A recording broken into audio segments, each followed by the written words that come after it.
This is scene one, take one. Mark. Your name and what you do? My name is Nye Green, and I am a first AC professionally. First AC is in charge of keeping the shots in focus and pulling focus. How'd you get that job? How did I get that job? Interesting question. I guess it's complicated because I've sort of done a couple of different jobs over the course of my on-set career.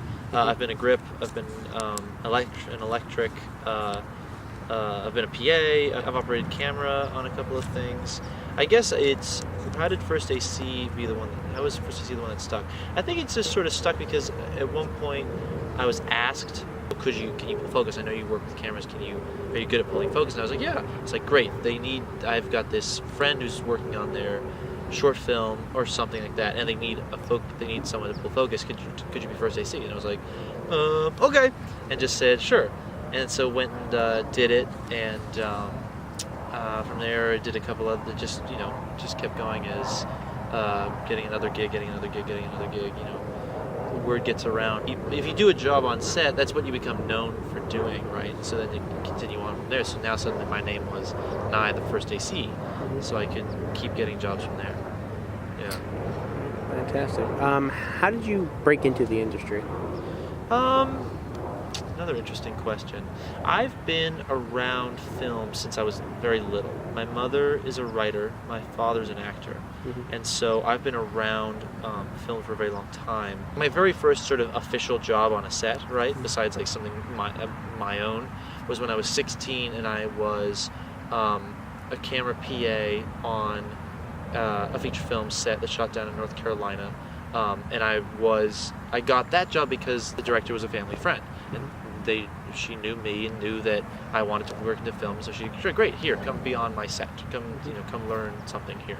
So so you take that opportunity, and then from there I went to school. Shortly after that, studied cinematography. I studied cinematography at a school called Goddard College, Vermont. It's not a film school, but it's sort of a very non-traditional school in the way that you program, when you're working at the school, you program your own curriculum over the course. So it's a very sort of self-driven study over the course of your time there, and you're paired with an advisor / teacher and a group of other students who could attend the college, and you sort of work together to make sure that you achieve the goals you want to do, and that you're learning the things, and that they're pushing you to do better and perform better. But mostly it's self-driven. Drew you to cinematography? What drew me to cinematography? Okay, so that first job I had right on the set, the first sort of professional job as a set PA on this feature film in North Carolina. I was 16. What drew me to cinematography was that in the film, I'd always, up until that point, I'd always thought I wanted to be a director. But during watching the sort of process unfold on set and watching the way the cinematographer worked, the way he sort of held command of the set in a way, impressed me, and I thought, cinematography is where it's at. That's where I want to be. This is the person who's really in charge. Yeah. Watching some of the stuff that he did, some of the way you have to work. The manipulation of light is a really beautiful and wonderful thing, I think, and so that really impressed me, and that's what I decided I wanted to do. So that's what I went and studied to school. Can you tell me your name and what you do? My name is Sophia Jones, and I am a script supervisor. How long have you been doing that? It'll be 4 years next year. What does that entail? Oh, what does it not?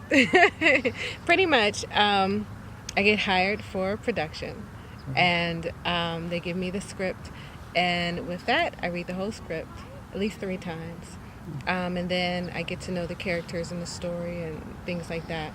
And then I do breakdowns. I have to do a day and night breakdown, page count, scene breakdown with wardrobe and makeup, props, any props that may be needed, things of that nature. And I do all these different breakdowns, and I coordinate with different department heads. So makeup department, wardrobe department. I'll talk to the first AD.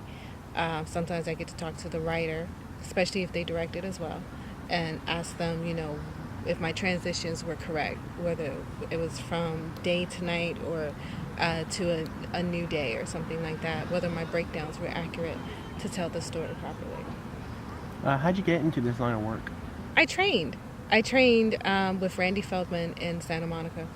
And but before that, I pretty much just Googled to find out different jobs in the industry.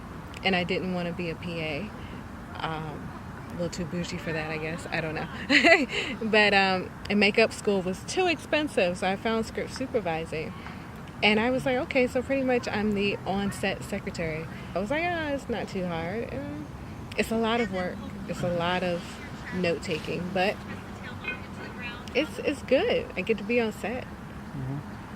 Did you need any schooling or higher education for this? No, you mean like college degree or something? Yeah. No. You just have to be able to comprehend and take good notes for the most part.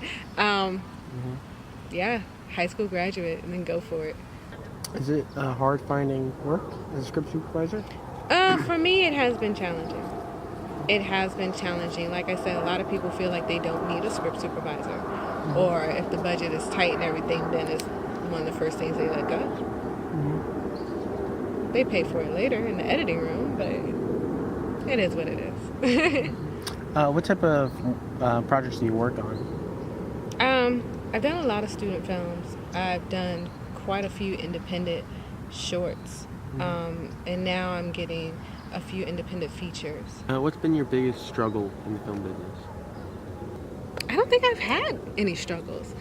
But I guess to each his own with that, because I moved here from Virginia. I worked in Washington, D.C. I used to work at the Department of Labor, and then I started working for Quantico as a contractor, government contractor. So I was used to an office, a desk, a window, a box. So to constantly dream about coming out here and being in the film industry and then actually doing it. Connor, he's a director of photography. I first met him, he was directing and DPing a little short film. I didn't know these people, just working on a project. I loved watching him work with the camera. I really loved it. Ended up working with those people again. He was on it again. A film came up and they needed a script supervisor. He called me to work with him, and it was his first feature film as a director of photography. He'd done little shorts, first feature. I ended up going to Sacramento or Placerville and working on that project with him. That project was my first feature film and his first feature film as a DP, and it had its nationwide theatrical release in April of this year. So it's like, oh wow, because I knew him, he brought me on board. And right after Meet the Blacks, he ended up going to work as a first AC, assistant cameraman, on Revenant, which we know what happened with Revenant. And he was given a shout out with that during the Academy Awards. I know that guy. He's my DP for my short film. So struggles are different for everybody. It depends on your perspective. I've lived harder here than I have anywhere else, but I'm excited about opportunities, and because of certain opportunities, I end up meeting someone so wonderful and so awesome. Yeah, I just want to tell good stories, whether they make you laugh, they make you cry, they tug at your heartstrings. I want to be a part of that.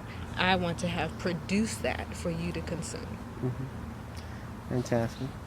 Is there anything else that you would like to say? No.